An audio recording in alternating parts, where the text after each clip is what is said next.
ब्रह्मा जी ने कहा एक नहीं करोड़ों मांग लो लेकिन अमर होने का वरदान न मांगना।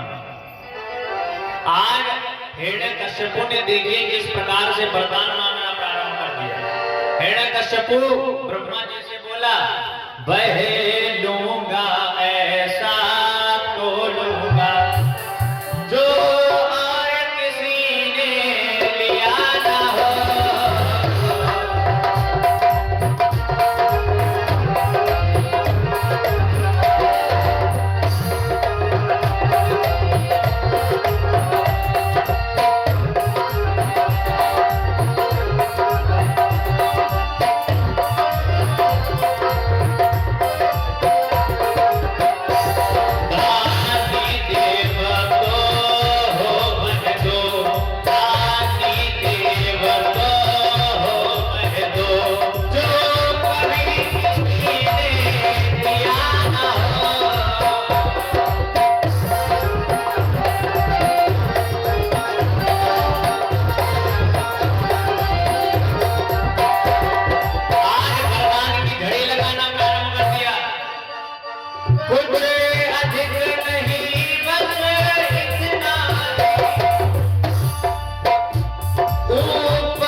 तो जो मांगे वो देते जाओ। वरदान देखिए किस चालाकी से मांगा। वरदान मांगा, ना ऊपर मरे ना नीचे मरे, ना दिन में मरे ना रात में मरे, ना भीतर मरे ना बाहर मरे, ना नर से मरे ना पशु से मरे। और कितना जिए कि दुनिया में जितने भी सुख हैं सब हम अकेले भोग लें। ब्रह्मा जी ने कहा तथास्तु, जैसी तुम्हारी इच्छा है। अब हिरण्यकश्यपु भाई वरदान पा करके आया। हिरण्यकश्यपु के कई सारे बेटे हैं और सबसे छोटे बेटे कयाधु नंदन प्रहलाद। पहले के समय में क्या होता था, बच्चे को पढ़ने के लिए गुरुकुल में भेजा जाता था, जैसे आजकल हॉस्टल भेजा जाता है, लेकिन हॉस्टल की व्यवस्था अलग है और गुरुकुल की व्यवस्था पहले अलग हुआ करती थी। हॉस्टल में क्या है, आप अपने बच्चे के ऊपर पैसा खर्च कर सकते हैं, बढ़िया सा उसे सुख सुविधा दे सकते हैं, खाने के लिए उसे अलग से पैसे दे सकते हैं। लेकिन गुरुकुल में ऐसा नहीं था। गुरुकुल में जब बालक जाता था, पढ़ता लिखता था, अपने आप बनाता खाता था, गुरुजी को खिलाता था। हॉस्टल में जब चाहे तब व्यक्ति बाहर भी आ जा सकता है, लेकिन गुरुकुल में व्यक्ति हमेशा। इधर क्या हुआ, जब हिरण्यकश्यपु तप करके आया तो चारों तरफ एक ही बात फैला दी कि आज से हमारे शासन में कोई भी विष्णु की पूजा नहीं करेगा। जहां कहीं भी कंठी माला वाले मिल जाए, जहां कहीं भी भगवान का भजन करने वाले मिल जाए, तुरंत ही उठा करके उन सबको जेल खाने बंद करो। अपने बच्चे पर नजर पड़ी तो हिरण्यकश्यप का एक विद्यालय था जिसमें चंद्रा वर्ग भी पढ़ाते थे। तो अपने बच्चे को गुरुकुल भेज दिया कि जाओ जाकर के पढ़ाई करके आओ। इधर कुछ दिनों के पश्चात जैसे होता ना गर्मी की छुट्टियां जैसे हमारी आपकी होती हैं, अब गर्मी की छुट्टियों में प्रहलाद जी आए।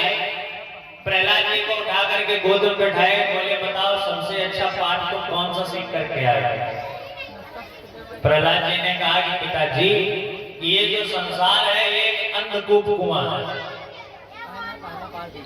संसार में पता क्या है, जैसे कि इस संसार में अंधे लोगों की लाइन लगी हुई है।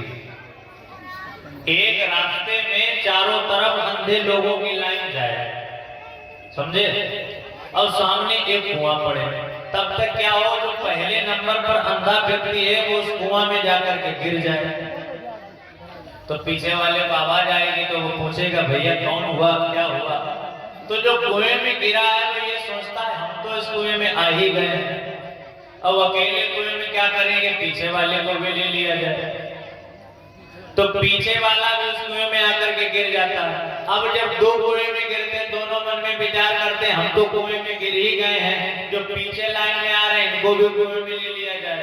तो धीरे धीरे जितने भी अंधे की लाइन है सब कुएं में गिर जाते हैं। इसी प्रकार से ये संसार है, हम सब अंधों की भांति बन रहे हैं। हम सब जानते हैं ये शिक्षा आजकल के पिताजी अपने बेटों जानते हैं कि पिताजी जा गए, दादाजी चले गए, सब चले गए, जाना भी तुम्हें भी एक दिन। ये शरीर ही अविनाशी हो चुका है, इस शरीर को एक ना एक दिन विनाश में मिलना जरूर है। ये तन की मती है मगर है विनाशी, कभी अगले क्षण के भरोसे न रहे, निकल जाएगी जब काया तो पल में, किसी अगले क्षण के भरोसे न रहे। तुमसे पूछा जाए तुम्हारी आयु कितनी है तो क्या बताओगे, क्या बताओगे हमारी जीत कितनी है। जैसे कि कलयुग में व्यक्ति की आयु है 100 वर्ष, 100 वर्ष तक आदमी जीता है। अच्छा तुम्हारे पास कोई सर्टिफिकेट है तुम 100 वर्ष तक जियोगे। अब यहाँ से जाते जाते अभी रास्ते में एक्सीडेंट हो जाए तुम्हें तो पता चले नहीं हम तो 100 वर्ष के थे। कोई भरोसा जिंदगी का। आदमी को बैठे बैठे हाथ टेका जाता है, आदमी चला जाता है। आदमी बैठा है पूरा घर उसके ऊपर गिर पड़ा, आदमी खत्म हो जाता है। आदमी बैठा है आंधी आई, आदमी चला जाता है। जिंदगी का कोई भरोसा। यहाँ से जाते जाते अभी रास्ते में पता नहीं जिस बस पर बैठ के जाओ वो बस पलट जाए, उसी बहाने हमारी लिखी हो। अब यहाँ से जाए, यहाँ से जाते जाते रास्ते पहुंचते पहुंचते कुछ ना कुछ दुर्घटना घट जाए। कहने का तात्पर्य इस दुनिया में अगले क्षण का कोई भरोसा नहीं है। अच्छा जब तुम्हें पता ही है कि अगले क्षण का कोई भरोसा नहीं है तो जो क्षण तुम्हें मिला है उसी क्षण में भगवान का भजन करो। अब प्रहलाद की जैसे ये बातें सुनी तो हिरण्यकश्यप को बड़ा क्रोध आया, तुरंत ही गुरु जी को बुलाया। कहा चेला जो पढ़ता है वो गुरु जी को पढ़ाते हैं। शंडामर्ग जी को बुलाया, बोले ये बताओ कि हमने पढ़ाई की विधि क्या की थी। भाई राक्षसों के यहाँ क्या पढ़ाया जाएगा, राक्षसों के यहाँ कि किस प्रकार से अपने स्वरूप को बदल लें, किस प्रकार से लोगों को राक्षस बनकर के डराएं, किस प्रकार से काम क्रोध लोभ मोह में लोगों को एक दूसरे के साथ फंसा दें। यही तो राक्षस का कार्य है। तो यही विद्या सिखाई जानी चाहिए थी। अंधकूप कुआं ये पता नहीं क्या क्या हमें सिखा रहा है। शंडामर्ग लेने का देखिए गुरुदेव इस बार कोई बात नहीं, हम अगली बार इसे अच्छे से समझा करके लाएंगे। अब 1 साल के बाद पुनः गर्मी की छुट्टी पड़ी। अब इस बार फिर प्रहलाद जी को गोद में बैठा लिया। प्रहलाद जी को गोद में जैसे बैठाया, प्रहलाद जी ने इस प्रकार नवधा भक्ति भगवान के द्वारा बताई गई नवधा भक्ति अपने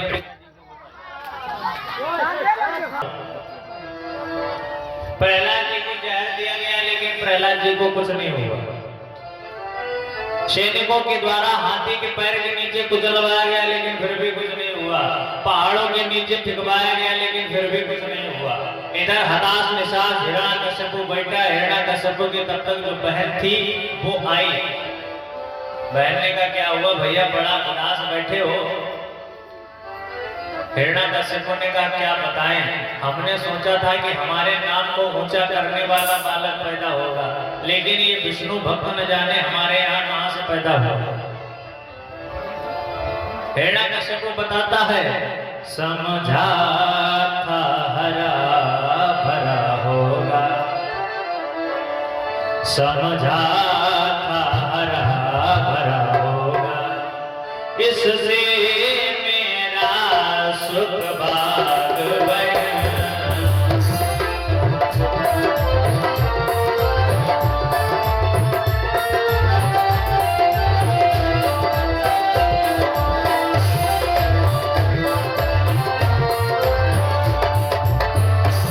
समझा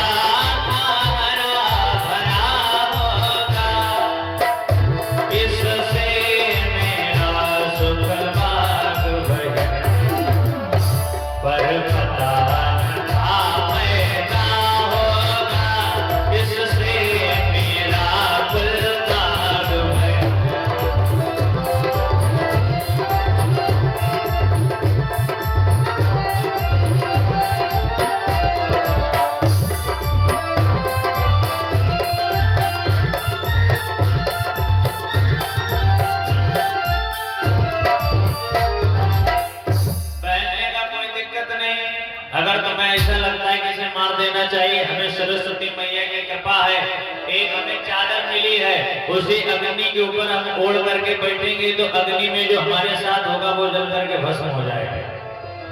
बुआ जी ने प्रहलाद जी को गोद में बैठाया, लेकिन जिसे भगवान बचाना चाहे उसे कौन मार सकता है। तो जो चादर होलिका, जो हिरण्यकश्यप को बहन उस अग्नि के ऊपर बैठी है, तो होलिका के शरीर से छुट करके प्रहलाद के शरीर में लिपट गई और होलिका वहीं पर जल करके भस्म हो गई। उसी दिन से हम लोग होलिका दहन मनाते हैं, होली का त्योहार। जितने भी देवता गण हैं सब अबीर गुलाल उड़ा करके आज प्रहलाद जी का स्वागत करने लगे, और जितने भी देवते गण हैं सब राग उड़ा उड़ा करके उन होलिका को बचाना चाहते हैं। यही होता है होली में। होली में जो देवता लोग हैं वो तो फूलों की होली खेलते हैं, रंगों की होली खेलते हैं, लेकिन जो हिरण्यकश्यप के वंशज हैं वो पता क्या करते हैं, नाली में कीचड़ उठा उठा करके एक दूसरे के ऊपर फेंकते हैं। दीपावली क्या होली में इधर उधर जाकर के शराब पी पी करके लोग इधर उधर पड़े रहते हैं, देखा है ना? होली में पी पी करके लोग इधर उधर पड़े रहते हैं, ये सब हिरण्यकश्यप वाले थे। इधर जब किसी ने नहीं मार पाया तो आज तलवार लेकर के हिरण्यकश्यप स्वयं खड़ा हो गया। हिरण्यकश्यप ने कहा कि आज इस तलवार के द्वारा मैं तेरे सर को धड़ से अलग कर दूंगा। बता तेरा नाम कहाँ है? आज हिरण्यकश्यप ने तलवार उठाई और प्रहलाद से प्रश्न किया, जीवन का जाम समाप्त हुआ, जीवन का जाम समाप्त हुआ, बदला अब धुनी का राम बना।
सूर्य की किरणों में, बहे वायु की झंकार में, चराचर में, फूल भर में, हर घरों दीवार में, ऐसी कोई जगह नहीं जहां मेरा भगवान ना हो। हर संबंध कितने अक्षर के होते हैं? मात्र 2 अक्षर। राम में कितने अक्षर हैं? केवल 2। आप जितने भी संबंध देख लिए, माता पिता दादा दादी, जितने भी आप परिवार के लोगों को देखेंगे सब में केवल 2 ही शब्द मिलेंगे। परिवार को छोड़ करके तुम शरीर के अंग देख लो, बाल, आंख, नाक, कान, मुंह, गला, हाथ, सब में 2 ही अक्षर मिलेंगे कि नहीं? पूरी दुनिया का सार केवल 2 ही अक्षर में समाया है। किसी का कितना भी बड़ा नाम हो, केवल उसमें रहते 2 ही अक्षर हैं। समझे? दुनिया की प्रत्येक चीज की शुरुआत रा से खत्म होती है और अंत समय में वो मां पर पहुंच जाता है। तुम कोई भी नाम उठा करके देख लो, सब में 2 ही अक्षर बचेंगे। बताओ कोई नाम, क्या नाम है तुम्हारा? है रंजीत। रंजीत में कितने अक्षर है? बताओ। मैथ वाले को स्टूडेंट बनाया था, एको नहीं है। A+B का होल स्क्वायर तुमसे नाम पूछ रहे हैं, तुमसे हम जोड़ घटाना गुणा भाग पूछ रहे हैं। रंजीत में कितने अक्षर हैं? बोलो भैया, बोलो कितने अक्षर? रंजीत तुम्हें बोलो। रंजीत में कितने अक्षर? 3। लेकिन रंजीत में वस्तुता देखा जाए तो 2 ही अक्षर है। कैसे?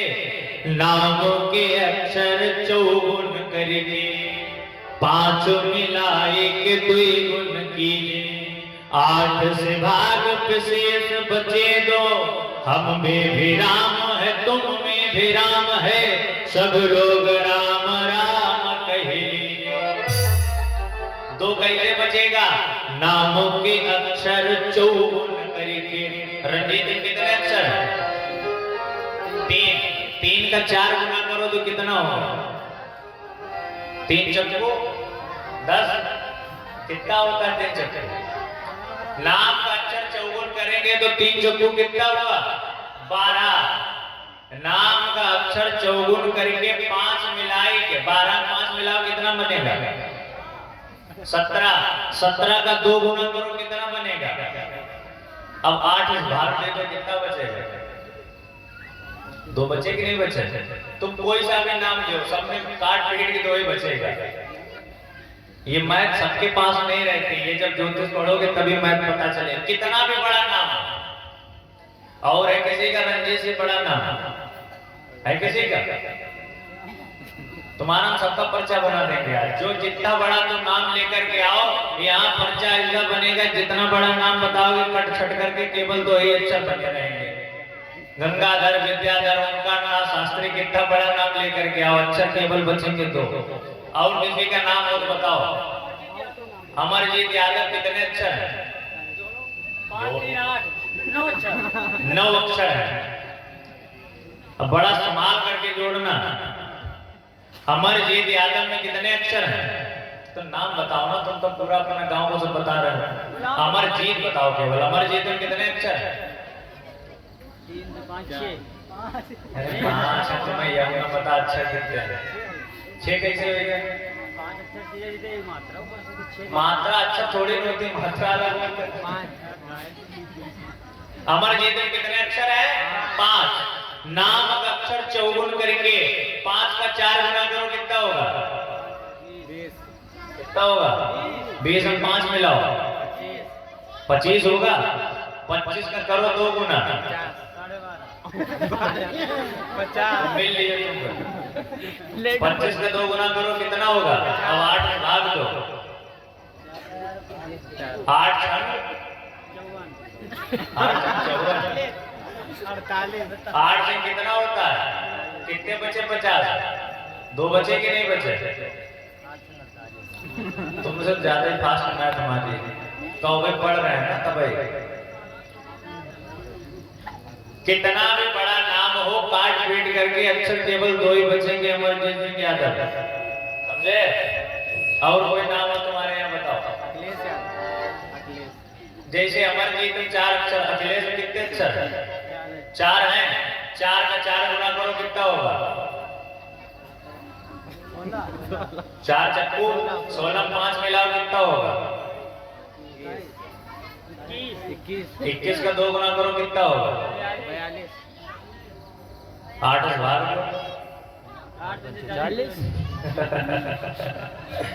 कितना बड़ा नाम लेकर के आओ, उसमें से केवल 2 ही बचेगा।